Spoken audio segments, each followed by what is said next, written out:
Irmãos, é uma alegria muito grande estar aqui novamente com esta igreja. Eu conheço desde 97. Tive o grande privilégio de estar aqui e trazer a palavra de Deus ao coração dos irmãos em várias oportunidades.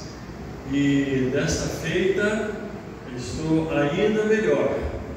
Estou aí com a minha querida namorada, Cássia, Rita de Cássia, né? A jovem mais linda que existe neste mundo.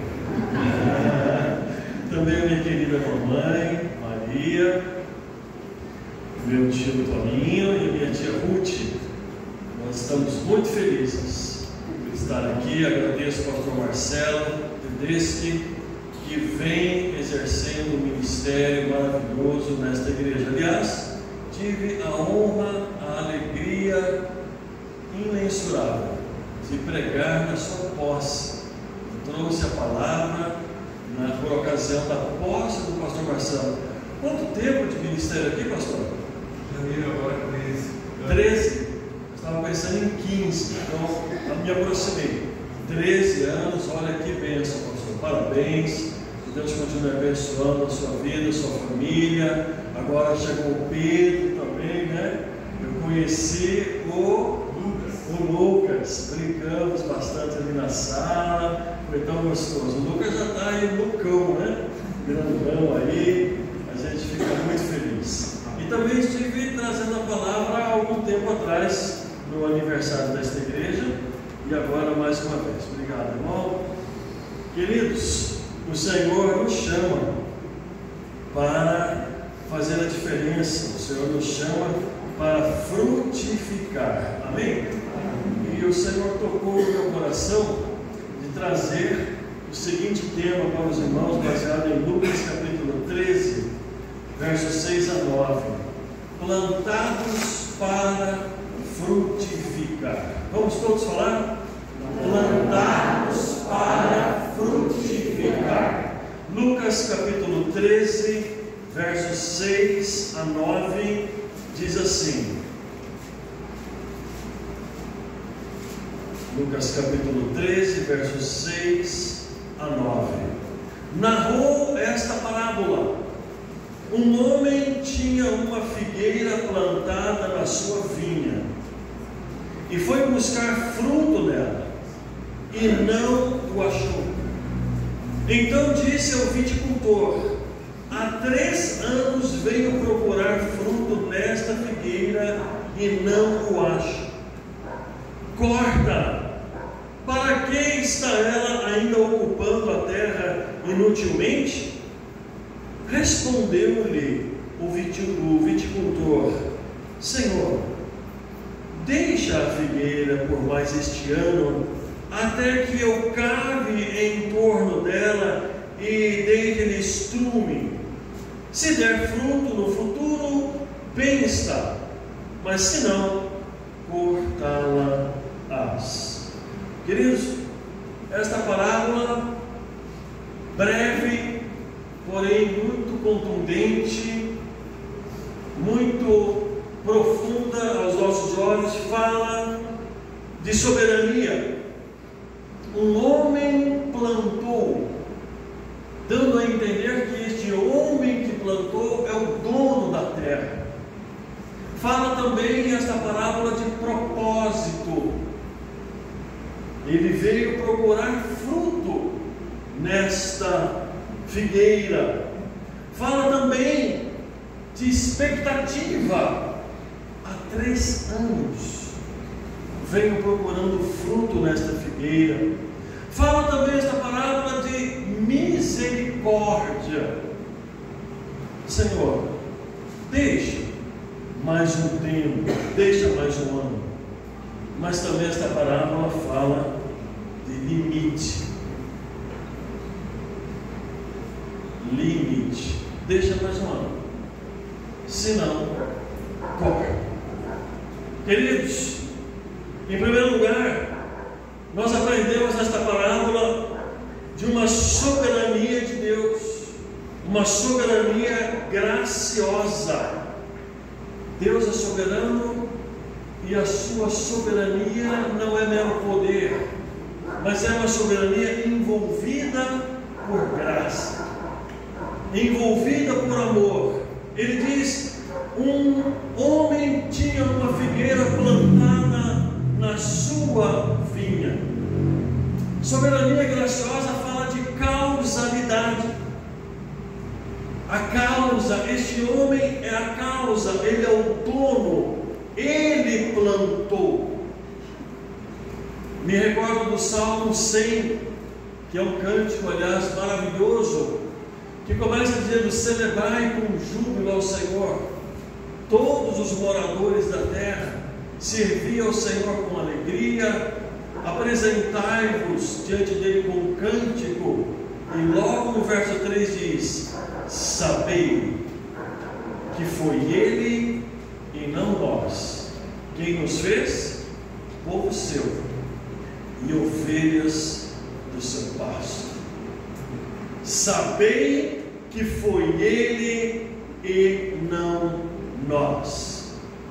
Talvez, meu querido ouvinte, membro da Primeira Igreja Batista em Porto Ferreira, aos seus olhos pareça que foi você a causa maior de ter se mudado para Porto Ferreira.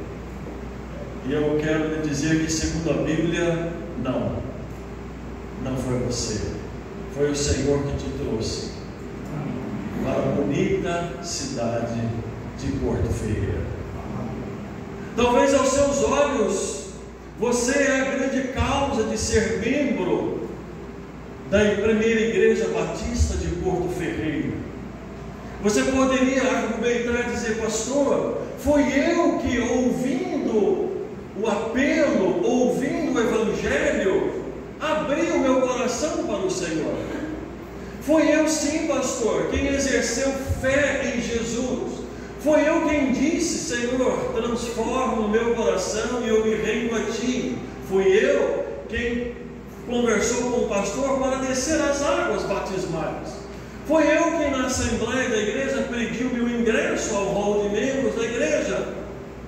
Mas novamente eu digo para você: a causa maior, a causa primeira de tudo isso, não foi você, foi Deus.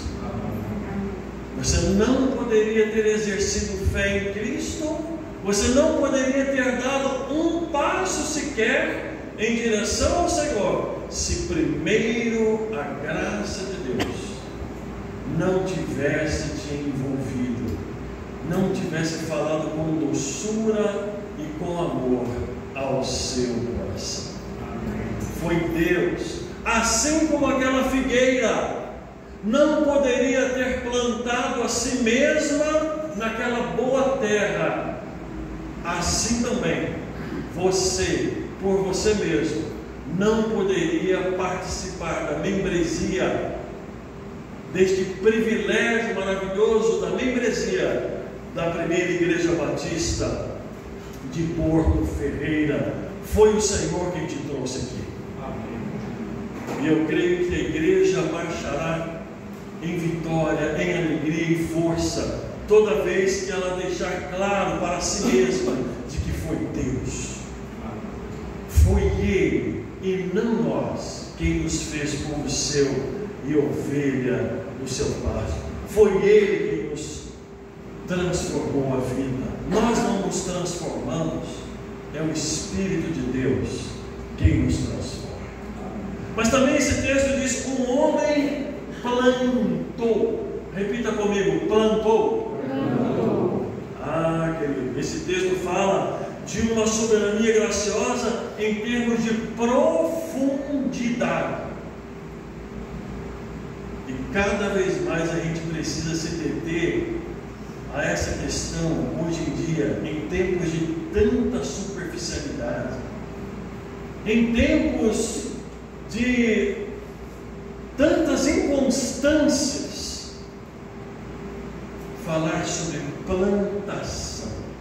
Aliás, esta é uma figura muito usada por Jesus, pelo apóstolo Paulo, para falar sobre o povo de Deus, tanto de Israel, como também da igreja, como pessoas plantadas, como uma plantação. Inúmeras vezes no Antigo e no Novo Testamento, Deus fala do seu povo plantado. Salmo 92, verso 13, ele diz assim: os justos florescerão como a palmeira, plantados na casa do Senhor. Amém? Amém. Queridos, você precisa olhar para você como uma pessoa plantada nesta igreja.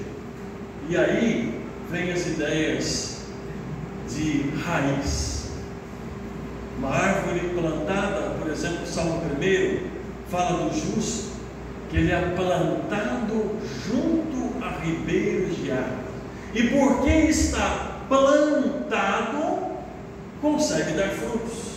Aliás, Jesus falou em João capítulo 15: toda vara que está de fato plantada em mim, que está em mim, verdadeiramente, esta produz, e aliás produz muito fruto. Porque sem mim nada podeis fazer. É da profundidade da terra, do solo, dos ramos entrelaçados lá no fundo, muito mais além do que os nossos olhos podem pensar. Lá embaixo estão as raízes daquela árvore, daquela planta, e ela suga então do solo os nutrientes necessários que se processam na natureza da árvore, e isso se manifesta em termos de frutos, mas só frutifica porque está plantada devidamente no solo, ela está plantada. Nós precisamos desenvolver um desafio constante na vida da igreja, é o senso de pertencimento. O senso de que você pertence a esta igreja, que você tem a honra, o privilégio, a bênção de estar com o seu nome. E aliás, não é só um nome, mas que consta lá a sua vida. Você faz parte desta igreja, você é esta igreja está em você. Você pertence, esse senso de pertencimento num mundo em que as pessoas parecem cada vez mais desconexas, cada vez mais afastadas umas das outras.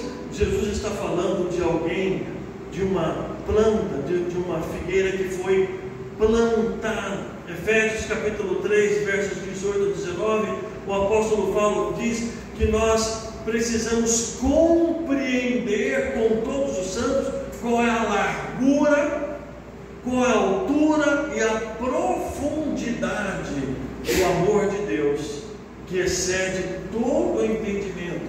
E por quê? Porque está plantado na casa do Senhor. Você está plantado. E portanto, aquele homem que plantou esta vinha na sua terra, soberanamente ele foi lá e plantou, ele cavou com profundidade e colocou aquela vinha ali plantada. Há também, em segundo lugar, portanto, uma expectativa de propósito. Repita comigo: propósito. Propósito. Há 3 anos eu venho procurar frutos nesta figueira.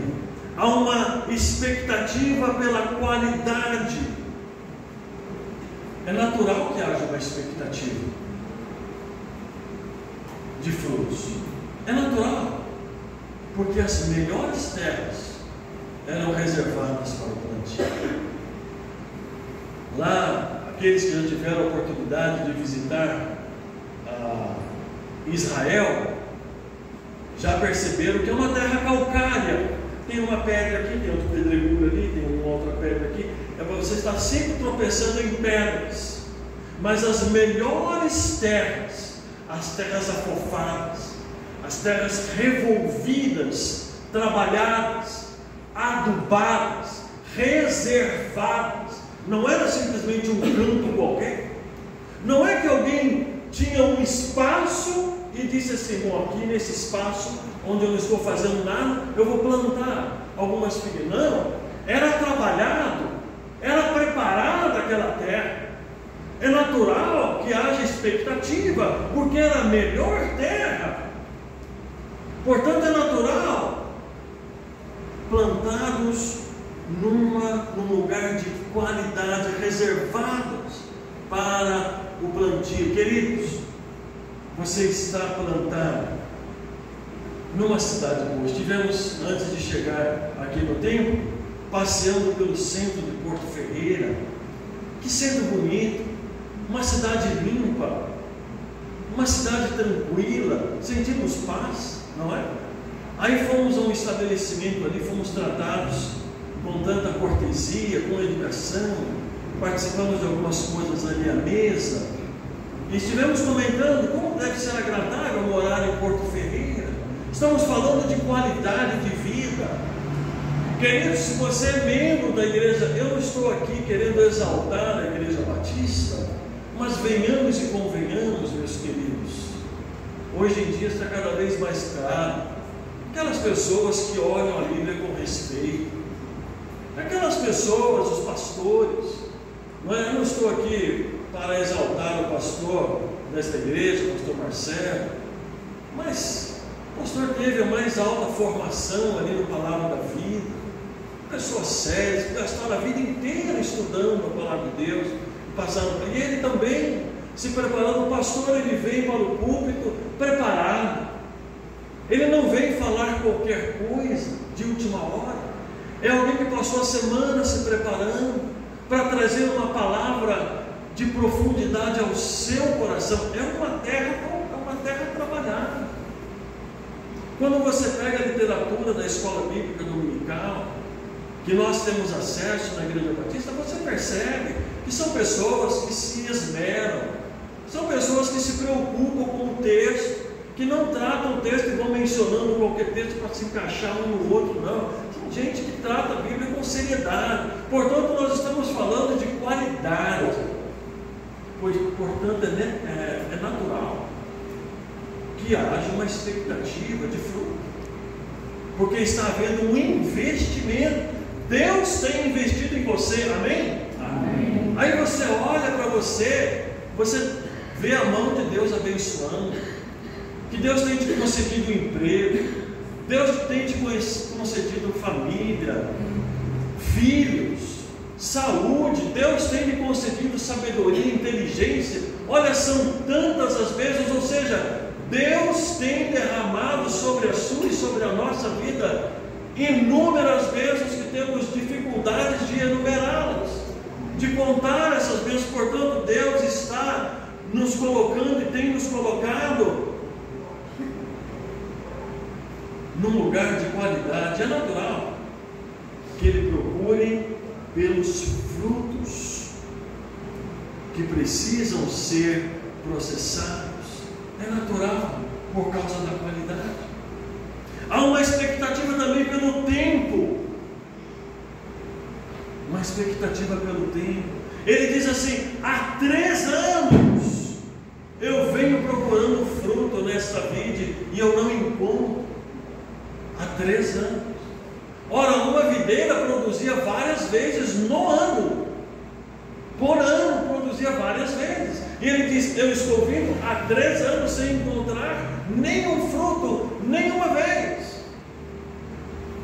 E aí, eu pergunto para você: há quanto tempo Deus tem trabalhado com você?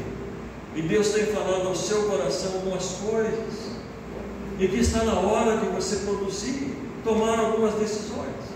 Há quanto tempo Deus tem falado comigo também, que eu preciso tomar algumas decisões e produzir em algumas áreas da nossa vida.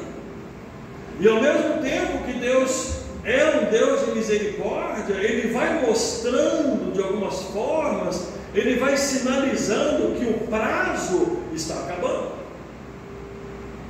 que esse prazo está terminando. Deus é infinito em misericórdia, mas Ele tem um tempo. Ele tem um tempo dele. Chega uma hora em que Ele diz para mim e diz para você: filho, acabou o tempo. Acabou o tempo. Mas Senhor, eu pensei que eu tivesse mais 5 anos. Não tem, filho. Acabou o tempo. Eu te dei inúmeras oportunidades. Essa semana perdi um amigo pastor, que se deitou na quarta-feira à noite, para dormir, e não acordou. Simplesmente não acordou. O Senhor o levou. Estava cheio de planos, fazendo a obra de Deus. E na soberania, Deus disse: o seu tempo terminou. Queridos, há uma expectativa e Deus está nos dando tempo. E na qualidade de pastor batista, eu me sinto em casa aqui, que eu conheço a Igreja Batista só há 53 anos. Só 53. Né? Quando eu abri os meus olhos, meu pai estava fazendo apelo. Então, a Igreja Batista já viu muita coisa. Queridos, Deus tem semeado na nossa vida, e Deus tem o seu prazo. E eu tenho percebido que muitas vezes pessoas, membros da igreja, não trazem nenhum visitante para a igreja. Não conseguem atravessar a rua e dizer para o vizinho: Jesus te ama. Às vezes até tem uma pessoa que está praticamente implorando para ser evangelizada. Ela está praticamente suplicando para receber uma palavra, pois aquele membro da igreja que está há 1, 5, 10, 20, 30, 40 anos ouvindo a palavra, não consegue abrir a boca e dizer: há esperança para você. Eu quero que você conheça o povo de Deus. Sabe, eu conheço pessoas que vão orar por você. Eu conheço um lugar onde você vai encontrar abrigo. Eu conheço um lugar onde você vai encontrar uma família. Repita comigo: família. Família. Há pessoas que estão desesperadas. E existem membros de igreja que estão há tanto tempo ouvindo e ouvindo, e Deus tem dado oportunidades, e os frutos não se processam. E pior do que isso, eu tenho percebido também que, infelizmente, aqueles que menos trabalham, aqueles que menos frutificam, são os que mais dão trabalho. Aqueles que menos trabalham, que menos frutificam, são os que mais dão dor de cabeça. Eu tenho percebido que aqueles que deveriam ficar quietos são os primeiros a se levantarem na assembleia e dizer alguma coisa que não deveria ter. Aquelas pessoas que deveriam pensar 1, 2, 10, 20, 50 vezes depois ter o caso para encerrar, são aquelas que levam as coisas adiante e acabam atrapalhando bastante a vida do pastor. Eu fui filho de pastor. Quantas vezes eu vi meu pai chorar, mas chorar mesmo, por pessoas que falaram sem amor no coração, por pessoas que deveriam exercer misericórdia e não conseguiam. Membros de igreja há muitos anos e não exerciam misericórdia. E eu fiquei pensando: Senhor, como pode isso? Alguém há tanto tempo recebendo a palavra e com palavras tão ásperas e com tanto desamor no seu coração, e aquilo me entristeceu. E eu só fui para o ministério porque Deus deixou bem claro para mim que Ele estava realmente me chamando. Não fosse isso, a última coisa que eu teria sido era pastor, porque eu vi que, infelizmente, tal coisa acontece. E em terceiro lugar, nós vemos então o roubo da graça adicional.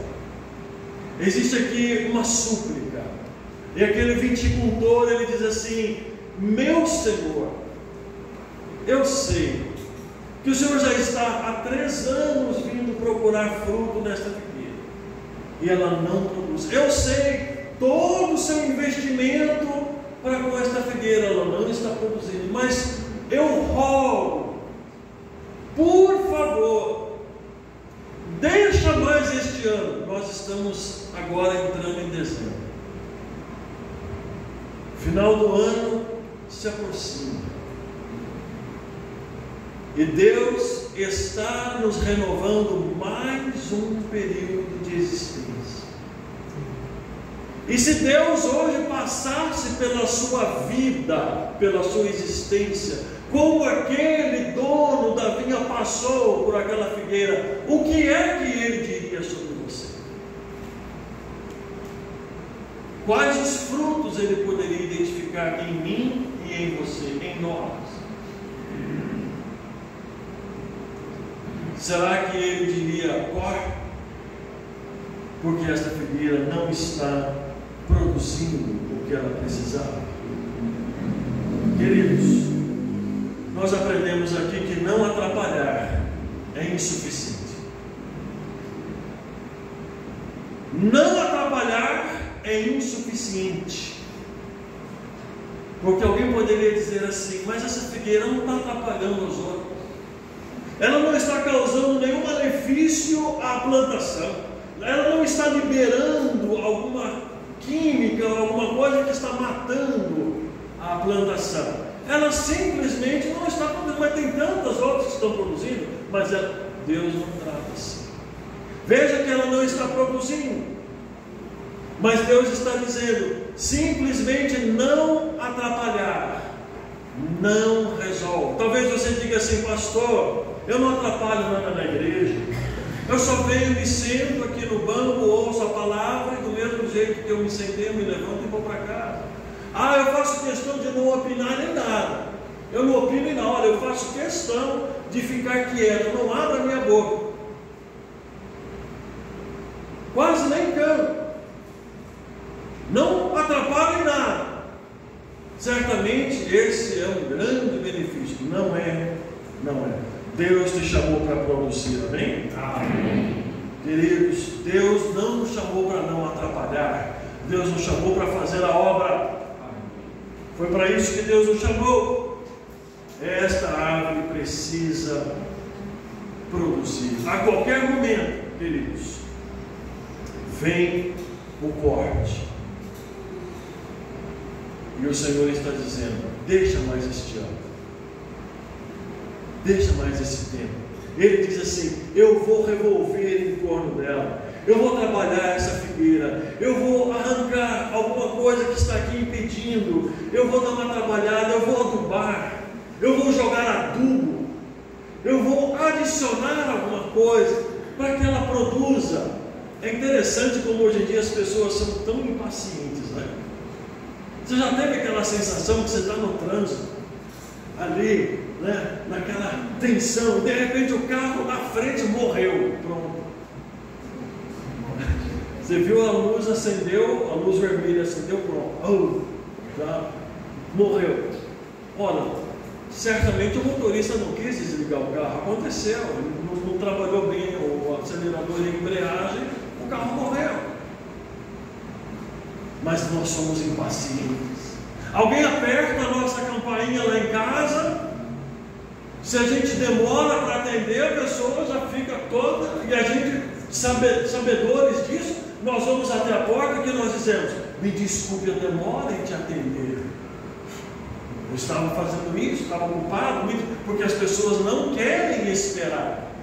Alguém te manda uma mensagem no WhatsApp, e eu conheço bem isso,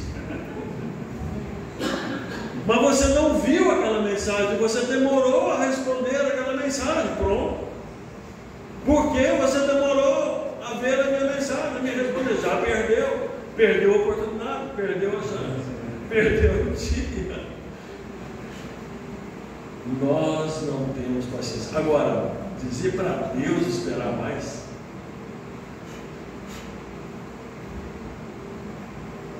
complicado. Dizer para Deus: espera mais um pouco, depois de tanto investimento. Queridos, em nosso coração, nós devemos dizer: Senhor, pela Tua graça, eu vou produzir os frutos. Amém. Pela tua graça, pelo teu amor. O Senhor está mudando, o Senhor está falando comigo, o Senhor está me quebrantando. Amém? O Senhor está me mudando, me moldando, e eu vou produzir para a tua honra e para a tua glória. E o Senhor não há de se arrepender de me ter plantado na sua vida. Nada posso fazer por mim mesmo. Aquela vinha não podia impedir de ser ceifada, tampouco nós. Ela não poderia dizer assim: não vou permitir que me tire daqui. Ela não podia dizer isso. Se a decisão do dono fosse cortar, ela seria cortada. Tampouco nós. Não causamos o nosso plantio. Também não podemos evitar a poda. Não podemos evitar. O que nós devemos é dizer: Senhor, a minha vida está nas tuas mãos. Eu te agradeço pela oportunidade, Senhor. Essa deve ser a nossa oração, de estar morando numa cidade bonita, uma cidade tão abençoada como Porto Ferreira. Eu te agradeço a oportunidade de ser membro da Igreja Batista, da primeira Igreja Batista de Porto Ferreira, de estar em comunhão com esses irmãos. Senhor, eu continuarei produzindo. Senhor, eu vou produzir ainda mais, porque eu carrego sobre mim o teu nome. E através das minhas obras é a tua glória que é refletida. É a glória de Cristo que é estampada nas obras que eu produzo. E eu vou continuar produzindo para a tua honra e para a tua glória. Eu estou falando aqui a uma igreja que produz obras. Amém? Amém. Eu me alegro. Eu estou falando aqui a uma igreja que produz e que vai produzir cada vez mais. Amém. Me alegra muito o coração, pastor Marcelo, de estar aqui e ver a maneira como Deus tem abençoado o seu ministério, produzindo tantos frutos. E sabe, irmãos, isso tem que ser mantido. Amém? Amém. As obras precisam ser mantidas. E fiquem de olho naqueles que estão produzindo, ou em alguma figueira que está causando um problema. Fiquem de olho para que a obra de Deus seja feita e para que as coisas possam ser conduzidas da melhor maneira possível. Abraça o seu pastor. Ele me combinou, ele não me pediu nada. Eu estou falando para mim também. Abraça o seu pastor. Ore pelo seu pastor. Ore por ele. Porque de uma certa forma ele está cavando em torno de você. Ele é que vê as suas qualidades. Ele que de uma forma assim muito amorosa trata também dos seus defeitos, das suas limitações, dos nossos erros. Ele vai tratar, mas de uma maneira que não vai ferir você. Ore pelo seu pastor, para que Deus continue sustentando a vida dele. Ore pela liderança da igreja, zele pela sua igreja, continue tratando a sua igreja como zelo, e assim ela vai produzir cada vez mais, para a glória do Senhor. Amém? Amém. Vamos orar, baixa a sua cabeça. Pai, em nome de Jesus, eu quero te agradecer, porque um dia o Senhor plantou na cidade de Porto Ferreira, nesta linda cidade, a primeira igreja batista de Porto Ferreira. E desde então esta igreja tem produzido frutos que glorificam o teu nome, frutos que exaltam o teu nome, que manifestam a grandeza do Senhor através das nossas obras. E os habitantes de Porto Ferreira têm sido impactados pela presença produtiva desta igreja no seu meio, nesta cidade. Eu quero te louvar por isso, e quero também te pedir: continua, Pai, capacitando. Continua capacitando o pastor Marcelo, sua família. Continua capacitando a liderança desta igreja. Continue, ó Pai, capacitando todos aqueles que estão trabalhando. Esta igreja como um todo que está trabalhando, capacita, porque o nosso poder não vem de nós mesmos, procede do Senhor. Afasta desta igreja todo o mal, toda erva daninha que se levanta para destruir o trabalho aqui, nós repreendemos em nome de Jesus. Todo ataque do maligno contra este pastor e contra esta igreja, esta plantação, nós repreendemos em nome de Jesus. E declaramos aqui uma igreja produtiva, maravilhosa, primeiramente aos teus olhos, e também a esta comunidade que necessita desses frutos, que necessita conhecer aquele sabor que é mais doce do que o mel, Jesus, este nome incomparável e maravilhoso. Que a bênção do Senhor esteja sobre toda esta igreja, em o nome de Jesus. Amém.